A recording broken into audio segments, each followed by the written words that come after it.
What's up, guys? Today we're going to be talking with a special guest. She's an artist, she's an entrepreneur, and she has her own podcast. Stay tuned. Don't forget to like, comment, and subscribe. Mauricio Mejia Live.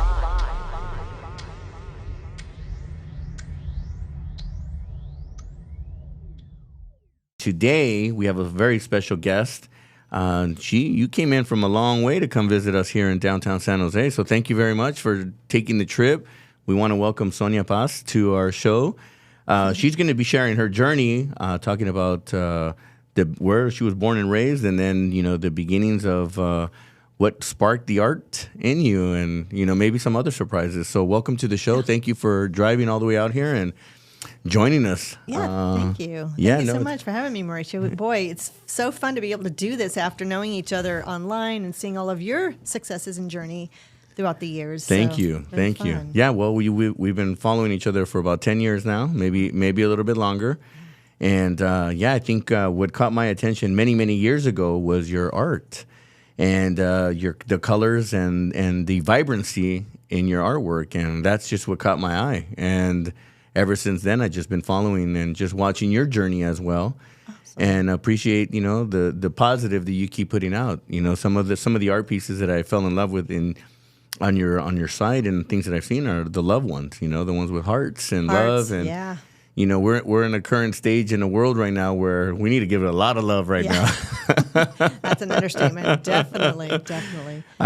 Go ahead. No, go ahead. Yeah. No, gosh. I mean, heck, where do I even start? Or where do I begin? Well, let's start from the beginning. I mean, you're born and raised in San Jose? Yeah, born and raised Santa Clara. Okay. Born in San Jose. Lived in Santa Clara. Went to school at, St. Clair. Okay. Went to Cupertino High. Kind of just, I'm a Valley girl, you could say. What's your background? Where's your family from? My parents are from, they're passed away now, but we're from Ecuador. Okay. And I was, of course, born here. My mother's family had come to the United States back in when was it? Probably around the late 40s, 50s. And then through her friends, she had met my dad. So it was nice that they were introducing their brother that was just in the service at the time in the Navy. And so when they met, it was just like, it was meant to be. Got it. Okay. And like Studio B, meant to be. Yeah, there you go. And it was a very sweet little romantic story. And then they got married in the late 50s. Was he from here? He was here in the U.S. then already? Yes. My father, his father and my grandmother had come out they ended up residing in New Orleans. Okay. And for the work that my grandfather was doing at the time. And because he was the governor of governor of Guayaquil in Ecuador for many years, and then he ended up coming out to the United States. Nice. I don't know the exact reasons why for that. Well, in those times, a lot of stuff was happening in the world too. Yeah. Early 50s, late 50s, things were happening. So the world was shifting, and I think we were probably in one of the world wars probably going on during that time. Yeah, so it was. There was a lot of things going on, and gosh. So, back when, do you remember, you see it like on all of these different movies and all these different, Glenn Miller, Perez Prado, Tito Puente, they'd go to these supper clubs and they would dance. And we have endless photos of my parents, all dolled up, my dad in a suit, my mom in dress, and the jewelry and the perfect hair. I love that era. Yeah. That era it's classy. I just got back from Boston, and Boston, the history that's in those buildings, those hotels, I mean, it is class. Oh, yeah. That you can't even replicate that artwork in those buildings, and just amazing architecture. So yeah. So I can get that vibe. I know exactly what you're talking about. Just classic look. Yeah, it's a classic. Very classic. The patina, I always say there's a romantic patina to these photographs. They're black and white, but you can still feel all of this energy from, you can hear the music. And I grew up with a lot of music. So my dad, he played conga and bongo, and that's where I picked that up when I was a kid. They would have parties at their home in Santa Clara where they would, have all these musician friends of my dad, and my brother and I were supposed to stay in the room and Were they playing jazz or salsa no, or salsa, Latin? very Tito Puente Nice. inspired, and my dad be playing the congas, and I would sneak into the living room and end up on his lap and just kind of start playing along with him, and just had that whole vibe going on. And then I always say my dad was the pioneer of the mixtape. Okay. Because, I mean, he was making mixtapes way before I think it was a thing, and getting all the music that he wanted. And he just had, hundreds and hundreds of, reel to reel and then cassettes. There you go. It was a nice, so being brought up in that type of musical household was really, really fun and very beneficial, I think. Definitely had to be some kind of inspiration into where you decided to go into art, because art is inspired by something, right? Something that's rich in culture or just rich in feel. Right. And music has a very rich sound. I've always said music saved my soul in my life. Growing up in the streets in L.A., if it wasn't for music, just feeling the positive, even though I was listening to some stuff that I shouldn't be listening to, the fun music was what really kept that energy going up for me. Right. And growing up in the streets, it was pretty quick and easy to fall off and go the wrong direction. But I fell in love with music, and music became my inspiration to my creative spirit, and allowed me to create. And anytime that I'm in a funky mood or something, I'll play a music to either calm me down, to bring an energy down, or to get me into a state of mind. Yeah. In order to get into channel that mood, and then whatever comes out of it comes out of it. Right. I've always seen when I play that classic old school music, I get into a creative space if I want to create some kind of entertainment vibe or something that's I get into it. If I want to get into a mellow, I go into that enigma kind of Gregorian chants kind of sound. Salsa and that Latin, but I like the old school, like the Hector Lavoe, Willie Colon, Ruben Blades. I like that just big room sound that I envision it like, red velvets, and you can see the brass and then everyone beautifully dressed, dancing away. So what a time that would have been to live, and thankfully we had heard stories and, had lots of photographs to reflect upon, but yeah. So is that what inspired you to go into the art? And I'd have to say I've always been creative. Okay. Everything way back from, just being a kid, just coloring and creating. My dad was very, he'd always, has been really encouraging, I think my mom was just happy that I had an outlet, that I wasn't, Getting into trouble? Yeah, pretty much. I was pretty boring as a kid. I was kind of a loner. I didn't hardly talk as much as I do now. But yeah, it's just over the period of time, and then just having that background, and then just being able to take. It's gonna sound crazy because I don't do drugs, but people think, "What are you on?" Yeah. Well, I don't know. Oxygen I'm on and life. water. Life. I take visions of how I see things, and I distill it, and it comes out and ends up on the canvas. So, I have a lot of pieces that have a lot of music in it, lots of bright colors, as much energy as you can probably get into. I'm gonna definitely get you to do something for me, because the person that I'm with right now loves music, loves music notes, loves, really into the hearts and the love and all that. Would love to commission you to do a special art piece for us. Yeah. Definitely. Be nice. Let me ask you, Mom, where was Mom at? Because we talked about Dad. Where was Mom in the background, or was she participating too? She was good at the hors d'oeuvres and the planning. Okay. So it was a good mix. My dad was a lot more outgoing than my mom. She was, she worked when we were kids. She worked up until she retired from the county.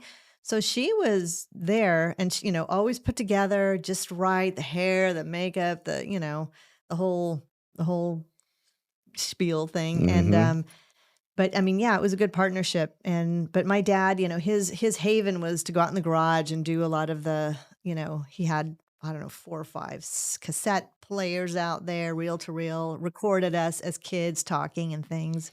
So, but yeah, she was more of a behind the scenes kind of person, where my dad was just, Do you ever listen to any of the old recordings? Do you have any of the old recordings? We do. We had to moved them out of their home in 2019. And because we had to go to assisted living because they were just getting up there and health things and that kind of stuff. But my brother and I had to work together to kind of get things going. And there's still boxes that it was a lot of stuff. My parents didn't throw anything away. I mean, oh my gosh. Semi-hoarders? Well, it's just like, oh, well, Dad, what do you need these old checks from a bank that doesn't even exist anymore? Like Right. First National Bank on Stevens Creek in Saratoga. It's like you have all these boxes and boxes of, canceled checks. Collectors. Yeah, but I might need them for something. I'm like, well, I don't know for what. So, They might be worth something later. so literally my brother took a haul over to his house. I took a haul over to mine, and I'm still kind of going through it. But there are boxes of reel-to-reels. And I think my brother has the reel-to-reel player. So we just got to, meld and kind of get that going. Is there music recorded on those reels? Oh, yeah. Oh, wow. Yeah. And interviews of family members, my grandfather, my dad's dad, and all that. So a lot of history. Wow. So but it's just gonna. It's just a lot. A lot because here was 2019, and then COVID came along, and then this came along, and then I have a granddaughter now, and so it's so much stuff. It's like, okay, Sonya, carve out me time. Yeah. So, but I've carved out enough time to where I actually create and do something daily. Yeah. And so that's really, really, really important. With the art stuff on Instagram, I have been in October of 2024 already. I want to say about 2 years ago, I had an Instagram account that I just didn't. I posted, here and there once a month, every other month, whatever. And so because of what happened in COVID, my other business, vinopaint.com, I was doing, the sip and paint classes. And then I had to pivot on a dime to do virtual and start doing that, and got involved in doing that. And that kept me pretty busy for 2.5 years. Okay. Working, getting more of my name out there, finally getting certified for women-owned business, minority-owned business, and then getting more people picking up from those networks. And so I felt like I was kind of a machine. I was doing all these classes, but I wasn't creating for me from here. Right, from the heart, yeah. I thought, what's going on, Sonya? You have to, you have to get back to doing what you love. So I thought, I have to start being accountable for something. Yeah. And when you're a sole owner of a business or a sole proprietor or independently doing your thing, there's no one to really run things by and say, okay, well, what's on the chart today? What do we got to do this week? I mean, I have commissions and stuff, but I manage the schedule. So when I feel inspired, I go work on those. Or when I feel like I need to do something, I do that. But I thought I need to post every day for me. And so I got my setup going, and I do something. Yeah. Whether it's outlining a painting or doing a quick doodle or painting a piece of furniture And now it's growing. Now your page is growing, and you got followers that are starting to, obviously become more interested in the art that you're doing. Yeah. Talk to me about this vino and painting. I'm curious. Yeah. So that's how I'm like, we're gonna go to that really quick, because I know that was a big thing. We did a couple of paint parties here, and man, those things, they draw some people. I mean, the interesting part was that it was mixed. It was men and women that would come. And then, you go through the whole teaching of how to do this, this painting. And it was cool because everybody worked together. But you could see, though, the interaction as they started drinking the wine. Oh, yeah. Obviously, they just got looser, I guess. Yeah, well, it's just like karaoke. You have a couple drinks, and all of a sudden you sound like Tina Turner, Or they think they sound like Tina Turner. So I had a huge gallery in downtown Campbell for many, many years, and I actually closed that down in 2012. At the very end of 2012, and went back to studio by appointment. It was one of those. It was a giant retail store, 2,300 square feet. I had a studio all in the back. It was a giant showroom. It was self-represented. It was just me, because I had enough stuff for 5 galleries, from paintings to prints, coasters, clocks, textiles, pillows, jewelry, watches, you name it, it was pretty much, and we manufactured our own stuff. We being my husband and I. He has manufacturing background, and I was very firm on I want to have products that I would use myself. I don't want to just kick out some products because it's trendy or that's what I think people want. I felt like I really wanted to do it that way. So I had the gallery, and at the end of 2012, I was pretty burnt out, being on the board of the Downtown Merchants Association and getting involved with all of these other things. And then you have overhead and employees, and you just get to the point where it's okay, I don't even want to do this anymore. Yeah, you fall out of love with what you're doing. Yes. And I know that feeling too. I my love and passion was always entertainment, and there comes a point where you just fall out of love, or just you get burnt out. Yeah. And you then realize what else is there out there that I'm missing out on, right? And or what else am I doing that I really want to be doing that I'm not doing, right? And you start to question yourself, and then something clicks, and you find your why. Right. Well, being in the gallery and having to be on all the time. I mean, the minute I got there, it was like you're on. Showtime. No, it's showtime. Yeah, and you become programmed. Mm-hmm. I walked into my nightclubs, and the minute I walked in through the door, it's showtime. Like it was like I felt it as I walked through the door. Yeah. Because I knew that I had to perform. I knew that people were coming there to have a good time, and all my problems were checked at the door. Yeah. Like literally, like yeah. Argument with somebody or blah blah blah. Right. But as soon as I walked in, it was showtime. Yeah. I mean, and it's retail and entrepreneurial life and business ownership is not for the weak. I will tell you that. Can you repeat that again so these people out there can listen to? Yeah. Entrepreneurship is not for the weak. Right. Period. You got to have a stomach. You got to have patience. You got to have tenacity, gumption, drive. Put your big pants on. Yeah, you got to put your big boy girl panties on and let's go, because at the end of the day, no one's going to solve the problem but you. Right. If that's the route you chose. Now, I wouldn't choose anything different. I've been an entrepreneur since I was a kid. Right. I started when I was 15, and I look back, and maybe once, twice in my life did I say, "Oh, what had I been to if I just went the other way?"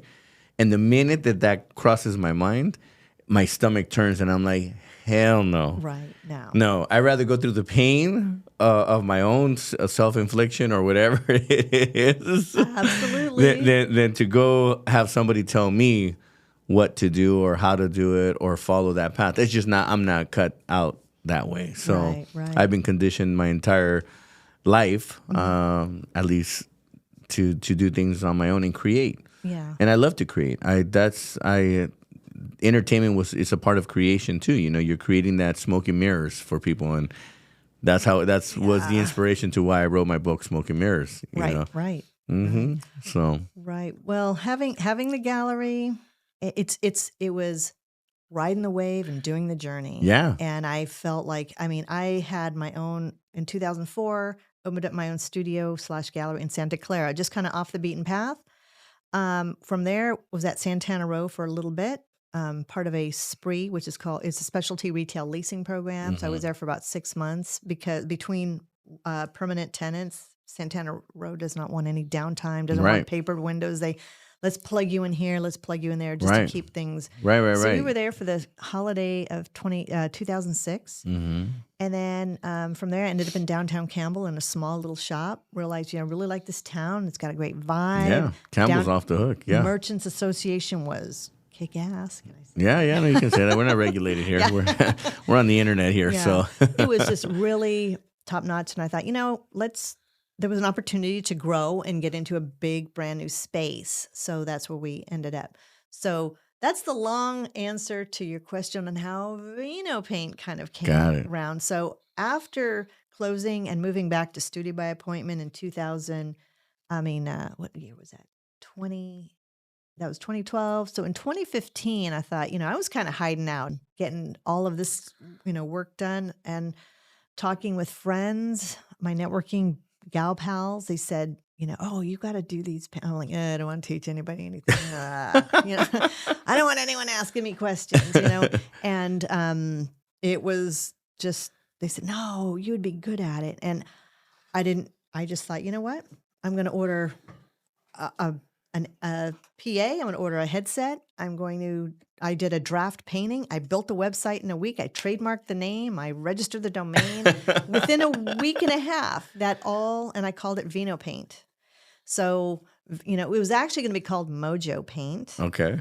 And I thought, kind of get your mojo on. Yeah. Then I thought, no, Vino Paint is better because we started doing them in wine bars, and like Tesora's was our very first event, which was a sold out crowd of 45 people. Yeah. I mean, it was packed. I did one here and we had 150 people. It was crazy. Oh my God. 150 people at like $50. Yeah. It was, and it was a Bad Bunny. We did Bad. Oh, yeah. It was so off the hook. We went back to back weekends. And the following week we did 125 people. I was like, oh man, we were short 25 people, but oh my God, yeah. 150 people for the first one and 125 for the second one, back to back. Awesome. Yeah, Saturday and Saturday. I was like, because people were I guess there was a big waiting list for the first one. Nice. Might as well just open up the doors for another one. But yeah. it catches my interest because I like it. It was something that I got to see a lot of people come together, and it was fun, and people just enjoyed it. We should actually do something like that, maybe before the holidays or so. Do a little experiment because you still got to have a following here in the South Bay. Yeah, I have a really great following because it's so funny because I thought I don't know. I just will teach people what I know. Yeah. And it was a step by step. And everyone you bring, that one was a sunflower, big sunflower. And I showed up.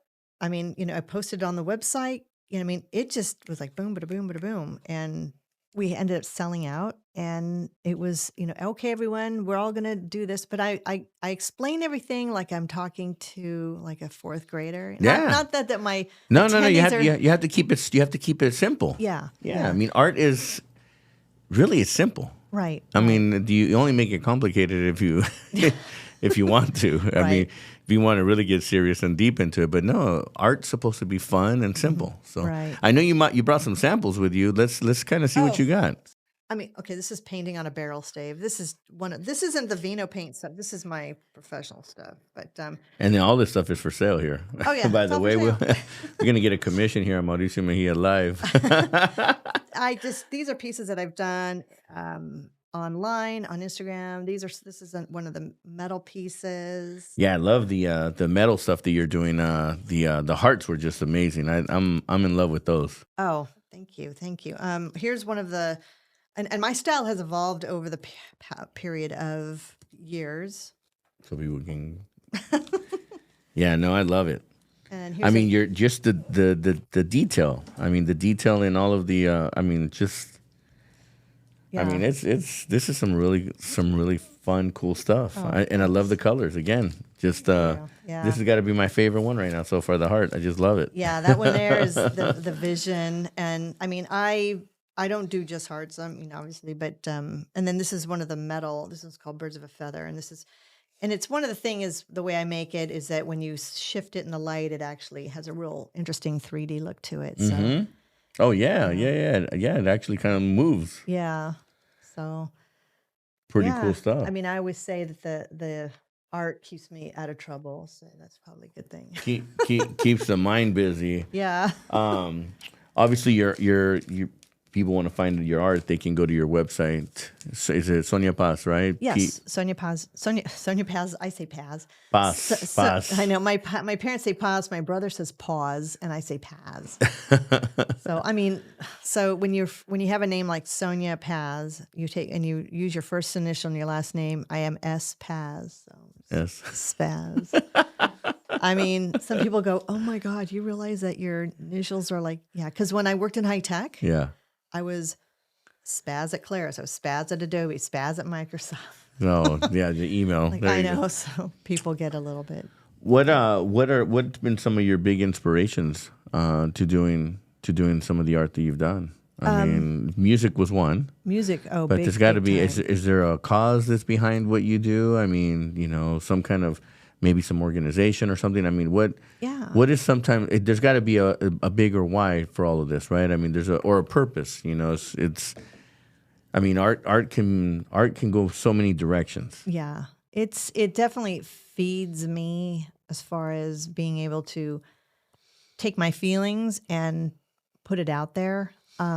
We had a loss in our family in 1999. God, it sounds so long ago. Yeah, jeez. And I was creating, and I was working in high tech. I had 2 small kids at the time, and I I was taking one kid to one grief counselor, another kid to another grief counselor. It was because my ex-husband had passed away, and so I would go home and I'd create, and I thought, why am I doing this dark stuff? And I just went over to what used to be university art and started grabbing every colorful tube off of the shelf and just started combining my 2 loves, which is American pop art, Lichtenstein, Herring, Warhol, Yeah. and melding it with Picasso Cubism style. Yes. And creating, I did everything my art teachers told me never to do. The masters never did this and the masters never, and then I was always that annoying kid, what Sonya? I'm like, how do you know the masters never did this? Well, how do you know that that's not what they really wanted to do? I know. I mean, what were they really doing? Right. But so I took some of the art that's out there is really abstract too. I mean, when you start going deep into that, you start seeing like some what is it, Salvador Dali. Dali. Yeah. You start looking at his stuff and you're like, all right, what drugs are you on? Yeah. What are you smoking? But what opium or whatever. It's just you start seeing some even like Picasso. Picasso stuff was off the charts. I mean, but his art, I mean, it's just again, it's the name and then just the uniqueness of the art pieces. And he evolved over the span of 70 whatever years. I mean, he just went and did everything from classical to just the blue period and then the cubism and everything else. And I remember my mom taking me to, it was something like the LeBaron Hotel on First Street. Oh, yeah. Yeah. They had an art show there. I have like this freaky photographic memory. So I remember going there and there was an art show and I remember them having Picassos and drawings. I remember this little drawing was like, $2,500. Oh my God, that's what I want to do. Yeah. But I remember them having this brochure, and on there was a lot of the cubist pieces with the bright colors and the big, thick black lines and everything. And I just resonated to that. Yeah. I loved comic book art. It was just a lot of different things. And I have always created as a kid. I mean, when I was in high school, I worked at a bakery and I did cake decorating. When I was getting out of high school. That's always fun to see cake decorating and the way that they do stuff and how creative people, I mean, just the stuff that you can actually transform into a cake. Yeah. I mean, a lot of it's all sugar and, I wasn't all fancy then. It was just mastering the writing with the gel. Hey, that's a skill in itself. That's a skill too, so. Yeah. And then I went off to outside after high school.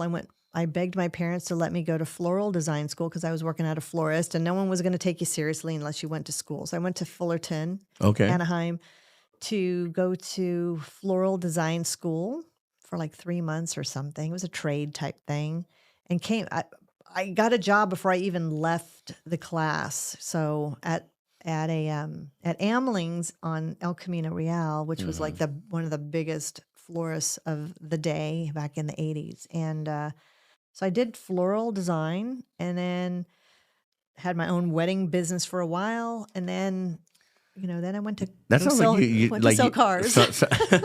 Somewhere along the line, the entrepreneurial spirit opened up. Where do you think that triggered? Because, I mean, to go to school and then the different other things you did in your life, what triggered that switch in you to, I've always loved business. Got it. I've always, even being a little kid, having a stapler and a tape and a calendar and all that, I felt like that was home. Right. And organized, well put. Very together, and having just the opportunity to create a business by something that had sort of just a talent within. And I say that humbly, but when, I had to work in high tech to support my family. And I mean, at the high tech, I went from Mitsubishi to Apple to Revlon to Claris, then Microsoft, then Adobe. And every job was been pushing myself to want to be something bigger, better, faster, stronger. Yes. And have, Bigger, better, faster, stronger. I love that. Bigger, better, faster, stronger. Yeah. I always tell my kids. Vámonos. Do you speak Spanish? Very little. If you talk to me in Spanish, I'll answer you in English. All right. I know. Well, we'll put you to the test later. I know. I think I'm scarred from an uncle that made fun of my Spanish when I was little, and it's kind of, Yeah, I had an aunt that picked on me, so it forced me to, speak Spanish. So I did the opposite. I'm like, what? No, I'm going to speak Spanish, and even though it was broken Spanish, I still learned it, and yeah. I didn't dominate it as much as I wanted to, but right. But I can carry a conversation pretty well. So yeah. So your entrepreneurial spirit wakes up, and you start these other these little micro businesses, and then how'd you get into a car dealership? Oh, when I was okay, so out of desperation here, what's going on? Well, is it the starving artist kind of syndrome or what? No, what's funny is that I had my own wedding business from like 84 through 87. Okay. And okay, so when I say burnout, I burned out on all of the Bridezilla and the Bridezilla mothers. Yeah. It just got to be, and it was my exclusive flowers by Sonya. So fancy back then. And I was looking through the paper because I said to my mom and dad, I'm so burned out on this. I love doing this, but,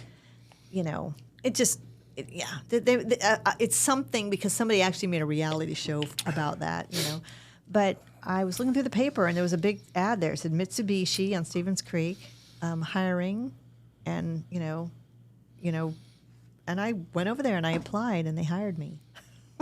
They made me wait an hour.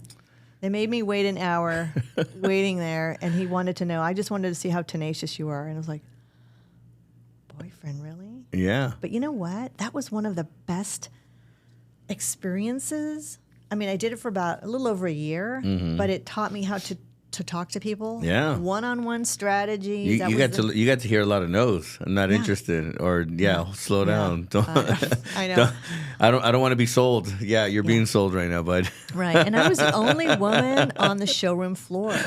And, there you go. So you had an advantage. I did. Yes, and that was the year that Mitsubishi came out with their brand new van. Okay, so it's gonna sound really bad, but I was the van queen because at the time Mitsubishi had this new van, and it had like the captain chairs, and it had the seat, the back row that just flipped down, and that was kind of new at the time. I know it seems like old school now, but back then it was fairly a new feature, and I'm small enough to have just hopped in there, showed everything how it worked out, hop in and out of these things with heels and a suit and everything, dressed up fancy. Gotta be dressed to impress. And I sold, I would say 9 out of 10 vans and pre-sold, and I'm looking at my counterparts, and they're trying to get into the van. They're not demoing it. I'm like, boyfriend. Yeah, no. But that was a great opportunity to just really talk to people. You get to know them on a personal level. Yeah. You get told no. And it's not so much getting told no, but it's, well, what can I do to have you drive this home today? I mean, it sounds so cheesy, but it's questions. Right. And, my general manager was like, it was a rotating up system, so everyone got a fair, And one thing, Mauricio, I'm going to tell you is that this is so important, and I've carried this through my entire life from that point. Is that one day it was like the middle of the week, a Thursday or something, and this guy pulls up in a Datsun truck. If anyone there doesn't know what a Datsun truck, it's what Nissan came out. Yeah, Nissan came from that. So he pulls up. The guy's wearing this like moss green colored shirt and these scrappy pants, and he kind of got leaves in his hair. And everyone's like, "Oh, who's that? Oh, Sonya." And I was like, "Ugh." Well, he came in. He said, I pulled out this, I got the paper today and it said that you're having this sale on the mini Mighty Max truck for $49.95. Yeah. You know, of course, there's all options and things. Right. That's just the base model. The base. Oh God, back in the day, you can't even get AC for $4,900 now. But long story short, he came in and he said, "I'm looking at just getting that because this Datsun that I have is about Honest Lot's legs. And I said, okay, well, I'm Sonya. Let me take you in. We'll show you da-da-da. So not only does he buy this truck, he calls his wife, uses our phone, because we didn't have cell phones back then, says, come on down. They have this new van I want you to see. He walks away with 2 vehicles. Mm-hmm. And he was someone who owned his own insurance agency. He was kind of scrapped out because he was doing all this yard work. Yeah. Saw the paper, thought, well, I'm just going to go down there. And so here we are. I'm walking them, putting the trip stickers on the car, and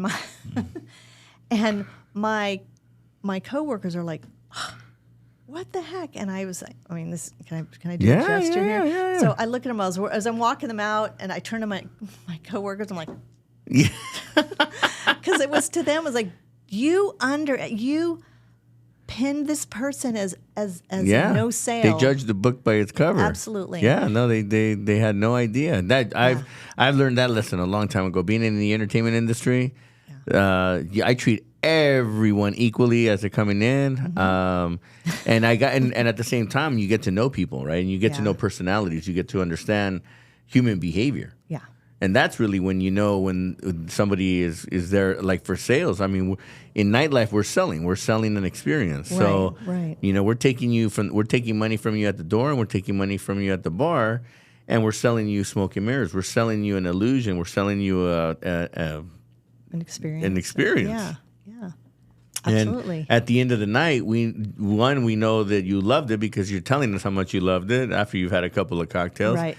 But then we also know because you become a repeat customer as well. Yeah. You come to the same place, the same time, every week, nonstop, ready to go. Right. Boom. Right. And it's giving you something because you're a return person. Yeah. Return customer. Yeah. Yeah. Well, that's how it is with Vino Paint. I used to say it's not your grandma's art class, but now that I'm a grandma, I can't say that. But it's I'm teaching you something, and I'm teaching you skills that I have taken a lifetime to learn. Yeah. I'm not trying to keep anything from anyone. We're all using the same supplies. You're using supplies that I use myself. Mm-hmm. So I'm not, there's no hidden thing here. And everyone has a question. Everyone wants to have an experience. And so we play music. It's high energy. It's a lot of fun.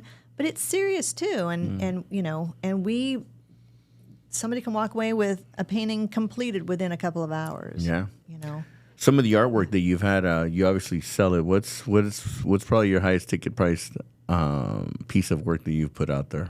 For Vino Paint? No, for your, yeah. Oh, what ranges is that? I mean, because art it's crazy how art. Oh yeah. I mean, I got art pieces right now, 2 art pieces that are each worth over $25,000 a piece. Yeah. It's not what I paid for them, but I wouldn't let them go for anything less than that. Yeah. And that's something that I'm like, no, there's 50,000 now. Just because some of the art pieces are just, they're unique. Every art piece is unique. Right.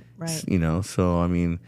What are some of your art pieces that are out there? I mean, they range anywhere from like $125 up to probably $8,000. Okay. So I mean, they range. Yeah. I've done a lot of work, a lot of public art. Okay. I did 9 commissioned to do public art. Yeah, nice. Yeah. So those could be big projects too. Yeah. Well, in 2009, myself and artist Ron Burns, he's out of Colorado, were selected by Christine Benninger of the Humane Society Silicon Valley to do 9 murals each at the new facility there on Ames and Milpitas. Okay. So my company, Sonya Paz Incorporated, we were a official supporter of the Humane Society Silicon Valley. So everything that we sold at the gallery online for a period of years, I think it was like 10 years, we gave a percentage back and gave quarterly checks to the Humane Society. But the murals we did were totally volunteer. I was just happy as all heck to have been selected. Yeah. And so we were in there, and I did 9 murals in 3 days, and that Talk about some creative juices, haven't you? Because just creating it just burns your brain out. You like, I'll go through a creation of something, and then after that, I'm like exhausted. I'm like, what? Because you use a lot of brain power. You got a lot of focus. You have to, and I'm the type of person that I will totally have to psych myself up. I could get a commission and walk past that canvas for 3 weeks. Sorry about that. For 3 weeks and kind of think, no. But I think I tend to work when the ceiling is coming down and the floor is coming up, just where you're like. Yeah. And that, for me, works out. Oh, I just saw total visual on that. That was cool. Oh, yeah. Yeah. It's like. Yeah, it's getting small, yeah. And but that, I knew that we had to be there like in the morning for the afternoon. So it was just like doing jumping jacks before I go and turning on the B-52s as loud as I can listen to it in there because, and that wasn't kind of still an empty building. So it was just, everyone was jamming away to. Right. To something. Rock Lobster. Yeah, no, you have to hype yourself up. Yeah. You have to get that the creative juices going. Right. I tell myself every time I come onto my show, I think about, all right, what am I going to talk about and what am I going to get? What's the person that I'm interviewing today? And then I have to put myself in that state of mind too. Yeah. Just thinking, all right, today we're talking about art. Yeah. Art can go many, many, many directions. Yeah, and I would say nothing I do is conventional. I have ADD. Okay. Big shock. I think we all do. I think there's different levels of it. So. And so doing those murals, I outlined one, put down a base of paint, went around the corner to do, because there were 8. They're called they're called habitat rooms, where if somebody wants to adopt a pet, they have these little rooms where they can kind of get familiar. Mm-hmm. So there's 8 of those for me, 8 of those for Ron, and then in the big socialization area, there was one bigger piece in there. And the great thing, everybody, and for you, Mauricio, is that those murals aren't going anywhere. They're going to be there forever. Yeah. As far as I'm concerned, anyone paints over that, you're going to deal with me. But every room they're protected has its own. now. Yeah, they're all protected. All the murals are protected. Yeah, and every room has its own little flavor of, there's dog paws, there's a rabbit with a carrot, there's, a dog looking in the window kind of representing, take me home. So it was quite a very cool process to do that. I've done public art, the Art Bach project. I did that about 10 years ago or 11 years ago. Mine are on the corner of Newhall and the Alameda in San Jose. Okay. Big orange box in front of the Shell station. Okay, I know exactly where that's at. Yeah. I've worked with 4 schools in the Campbell Unified School District: Castlemont, Blackford, Sherman Oaks, and Lynn Haven. Okay. To where they have big multimedia rooms or building that they have created, and they've commissioned me to have my art on either side of the stage. So. And then there's like little icons throughout that building that show little elements that are in the artwork. A flower here, a ladybug there, whatever. That's cool. So, and my work, as much as it does lend itself well for kids, there's a lot of hidden things in there that only adults can probably really appreciate. There you go. There's. Our art is also mysterious. Yeah. It's got mysterious messages hidden in it. Yeah. And through art, you can camouflage it. And, that's where they say when you're looking at art, everyone sees something different. Right. I may be seeing red and someone might be seeing pink, or someone may be seeing a different version of red, or just how they describe things, or the whatever the design or whatever the art looks like. It's just... Right. Sometimes, and people are sometimes their interpretations are like, whoa, like, what are you seeing? Because I'm just seeing a red box. Right. But don't you see the deepness of that red? And I'm like, whoa, you're going deep, buddy. Yeah, I know. Don't you see the heart that's coming out of that? I'm like, oh, you're in love now, bro. Right. Yeah. And I have a signature red. I call it Really Friggin' Red. And it's a mix. It's... This red right here, that red speaks to me. Yeah, that's one of my signature reds. But yeah, there's things that drive me as far as all of that, and it's great. I've been an artist full time now for 22 years. All right. they disbanded my group at Adobe in 2002. So you definitely are not part of the starving artists here. You're No. 22 years. You've been holding it down. Yeah, but it's business stuff. I mean, people come to me to help them understand how to market themselves. Okay. I started the Rockstar Mentor podcast in 2016. Okay.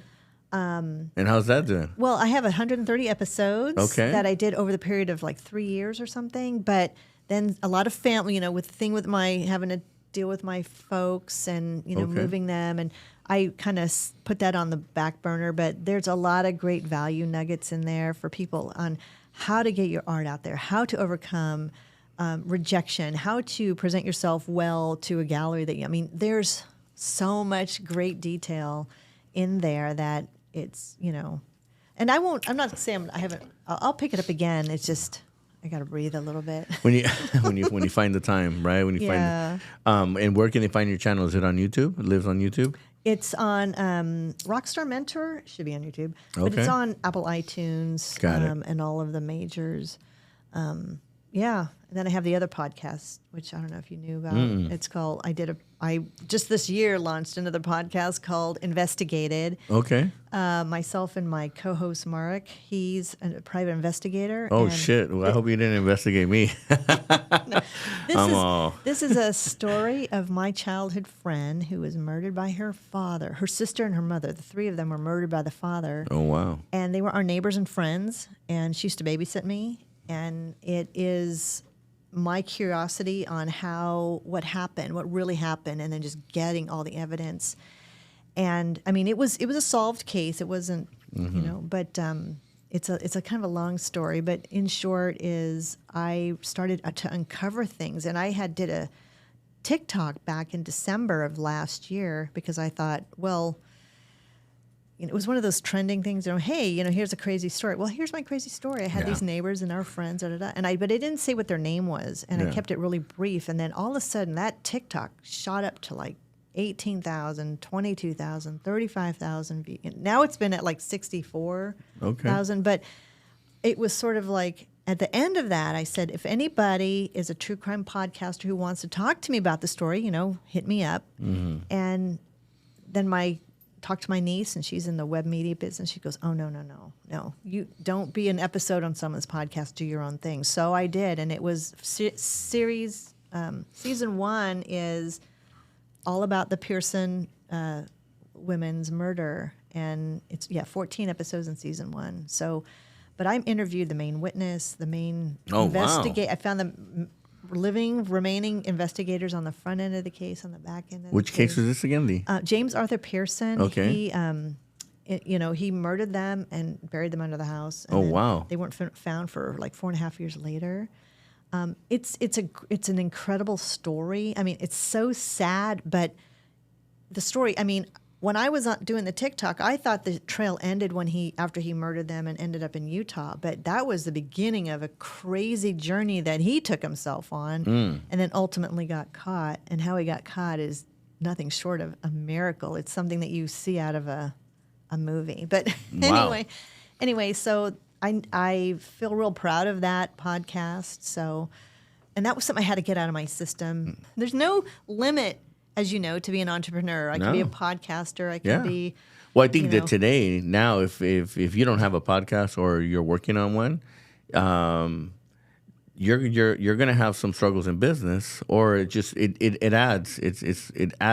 enhances your business and your brand, your personal brand. Mm-hmm. I love what we've done, what we've built. Right. And not only that, but I want to share people's stories. I want to share, hey, if I can do it, you can do it too. Or, hey, some people that maybe are passionate about art but just don't know how to turn it on, are watching today, and they're like, they clicked, and they're like, they reach out to you and they say, hey, I saw you, and give me some nuggets, because some people, they need that inspiration too. They need to connect with something or someone in order to get that inspiration, so they can elevate themselves. Absolutely. And a lot of people feel like they need to have permission, so we're able to give them that permission.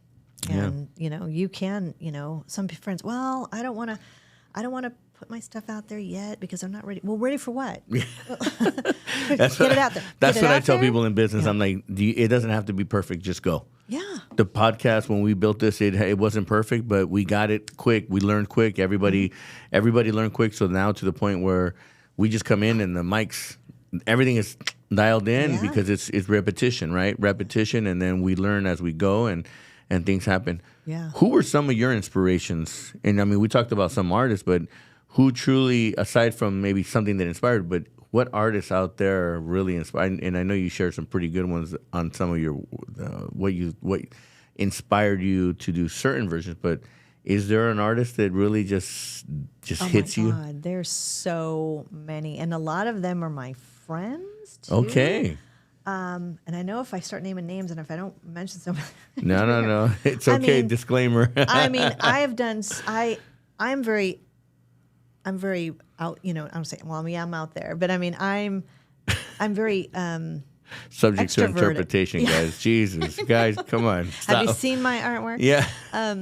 So, I mean, I've done so many trade shows, and I go up and I introduce myself to people. I mean, gosh,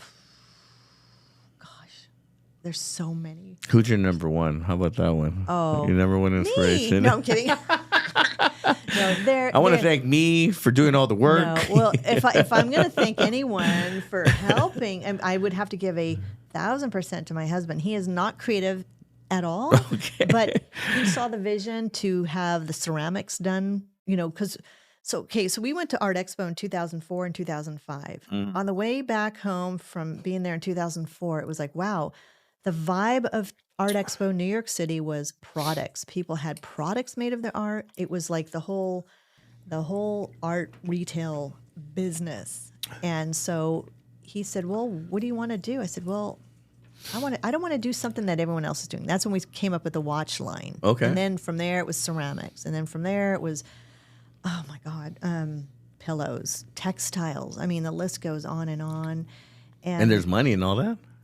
Well, when you're selling it yourself, yeah. But Okay. but here's the thing is, so I had a whole stack of business cards from licensing companies that said, hey, we would love to work with you. Well, yeah, you're going to get 4.5% of your creation while we do all the work. And I told Mark, well, why don't we do all the work?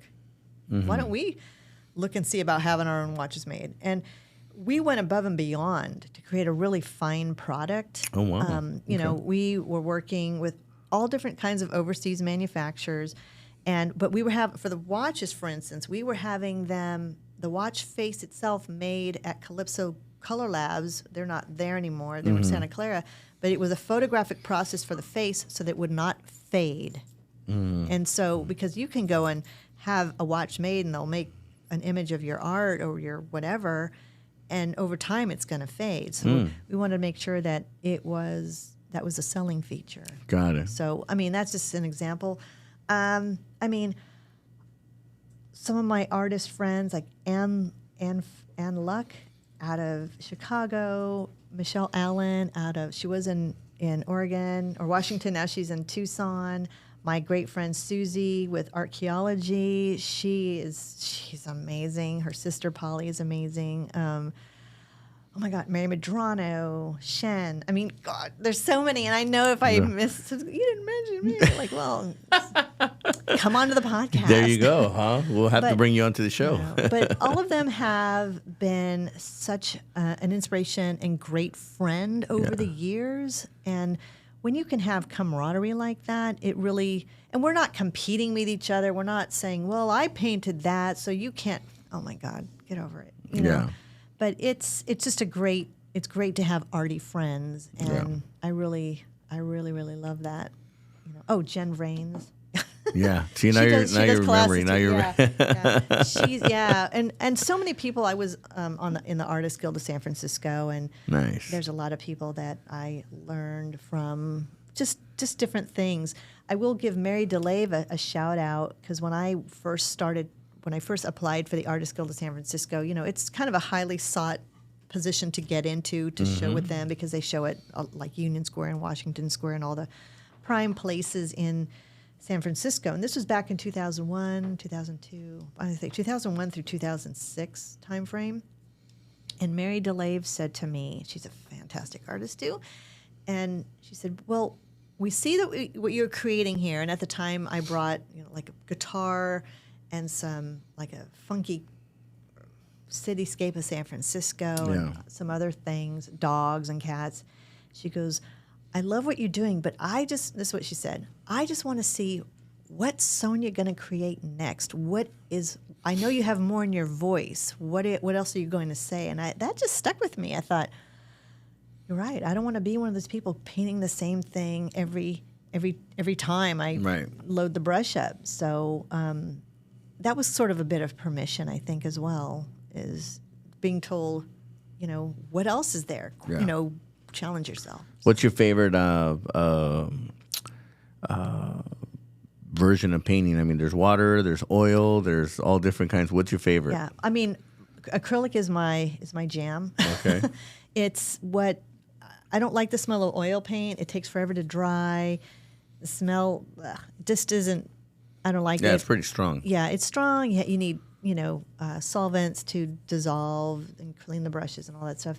Too much work. Yeah, no. I want something I can grab and go, and that's what acrylic is. Water based, and I found that it dries fast, so I can go on to the next layer. I don't have to wait. Is this a painting or is okay? Oh yeah, this is a painting. And this is acrylic. Acrylic and mixed media. Okay. So with my newer stuff, I'm doing a lot of the white pen work, and so I'm incorporating a lot of the doodles, because that. As I gotten older, I like the details and the small work, and I can do that anywhere. Yeah. So, and they didn't. If they had white pens when I was a kid, I would have never left the house. I mean, back then you had to just be really fine with your brush skills, and that's where I attribute a lot of that to not compensating for things we didn't have. So, I mean, gosh, I remember when whiteout came out. In the late 70s or in the mid 70s, it was like, okay, dip a brush, I can paint, It was just different because it dried quickly. Yeah. But yeah. I used to just sniff that stuff. It was it was pretty fragrant. Jesus, yeah. Wow. So, yeah, interesting. Yeah. Well, I again, just thinking about all the art stuff that you've done, aside from what you've done on any sculptures. I did do some sculpture back in the day when I love bronze sculptures. I mean, I collect those at my house. I love those. Oh, I wish I could say I got into bronze. It was just mainly wood and resin and that type of thing. Lot of detail. Again, the smell, or at least the resins I was using back then were just really fumey and just would give me a headache. So I think things have probably tamed down with crafters over the last probably 12 years or so. But yeah, bronze would have been pretty fabulous. That would have been cool. I really one of my favorite pieces right now that I have a replica of the Thinker.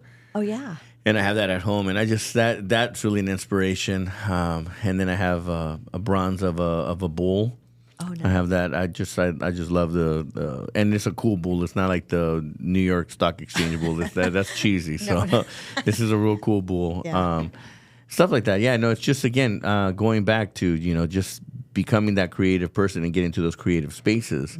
It takes a lot of energy and creativeness, and you got to get into that vibe and that energy in order to get to those places. Yeah. So, and it's an ongoing thing, and then it's like you're just waiting for that one piece to just be that one piece that blows up, and you never know. So that's what keeps us creating and going. Yeah. I never know what that one idea is going to be, and that's why I keep in the entrepreneur world. We just keep building and building and creating until we hit that one day. We hit that big one, and there's along the way you just have to be able to go through those rejections, those failures and stuff. And I'm sure that you're going through your journey. You got to hear a lot, and that's what got you gave you that energy to where you're at now today. Yeah. Some people will like your art, and some people will be like, whatever. Well, and owning your own gallery, when people would come in, and I'm kind of unassuming. It wasn't like there was a giant picture of me in the gallery or anything like that, but. Yeah. People, there was like a little photo, celeb photos from when we used to do the gifting lounges in Hollywood and all that. There was pictures behind the cash wrap, but people come in and they're, what is this? Is this a gimmick? And I'm not the kind of person that goes, like, no, asshole, it's not a gimmick, it's my art. But I would just say, and I wouldn't tell them right away it was me. I would just say, well, I don't know what that artist was thinking either. Talk to me. Right. But I would subtly tell them, well, when I create it, I don't really think of it as being gimmicky, and they're, oh, you're the artist. Oh, God, well, I feel like an idiot now. I'm like, that's fine. Just buy something, all right? Yeah, don't be a jerk now. You gotta give me your credit card. Oh, my God. No. So, I mean, I have such a thick skin, but, and I think because I'm short and I'm small, that people think that I'm just, I'm real, like, gonna start crying or something. And it's like, oh boy, let's go. Vámonos, yeah. Let's negotiate. I will give you a run for your money. There you go. Take your money too. Really quick, what would be some words of inspiration, of courage or encouragement that you would want to give to the people that are out there watching? There's a lot of people that something would just click. For me, I was a young kid doing my hustle out there, and someone said, "Hey, kid, keep doing what you're doing." Yeah. And you have the entrepreneurial spirit. And I'm like, what the heck's an entrepreneurial spirit? I don't know that word. It sounds so big. Right. What is something that you would want to share with the world to give them that motivation or inspiration to follow their dream, or to maybe they're struggling being an artist? What would be your advice? It's get it out there, and get it out there. Okay. But I mean, by way of social media, build a website. Don't rely just on social media. Facebook may not be there forever, so always create something. Create a website that you can reference. There are going to be a lot of naysayers, and I hate to say this, and it's not been my case, but it has been in many people who I've mentored, is that they say, oh, well, my family says it. Don't listen to the naysayers. And the naysayers can happen to be family for many. No, absolutely. And, that if I was to, Mauricio, if I was to buckle down from when somebody would have told me, oh, that's really cute, but, you should go do something else, I would have been, who knows what I'd be doing. I wouldn't be doing what I love. Yeah. And it's like, give me one reason why you think I can't do something, and I'll give you 50 why I'm doing it, and I'm kicking ass doing it. There you go. So, I mean, don't give up. And if anybody's telling you to, have self-doubt. Right. I mean, everyone gets it. I get it now and then, with whatever. Sometimes you just need a day to do something else. Yeah. And recollect and and surround yourself with other people in your industry that bring you up. That's right.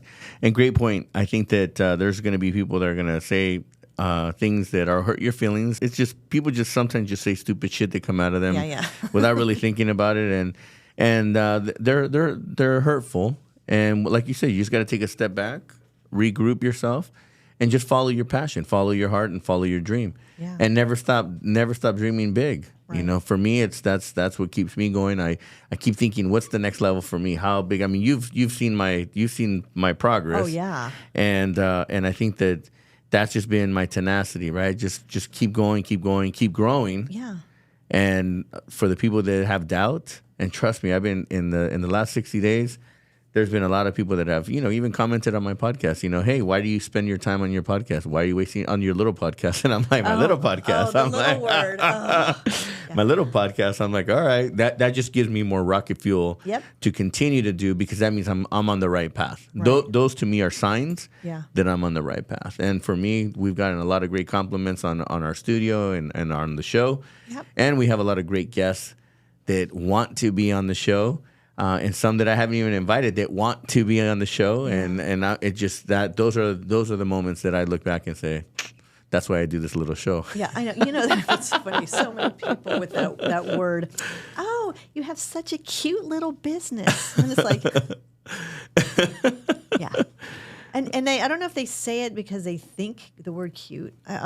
Don't even get me started. Yeah, no, we're good. We're gonna wrap it up on a positive note here. But it's like the little business has caused me to do this for the last 22 years. 22 years. There you go. And you're happy. You seem to be happy. I'm happy, and life is good. Good. And you have to you have to kick some butt. And There you go. I always say kick some sass. There you go. There you go. So continue doing what you're doing. I want to say thank you for being on the show today. Thank you. Thank you for sharing your art. And if people want to pick up your art, they can go to Sonya Paz. That's Paz at the end. Sonya, Sonya, in case you don't know how to spell out there. Paz.com. And then they can find you on your social media handles as well. Yeah. And let them know that you guys saw her here on the show, and let's get something going for you. Thank you so much again. I appreciate it. It's always a treat. It was something that we've been trying to make happen, and we made it happen. And now let's keep going. I definitely want to do some business with you. I want to see something.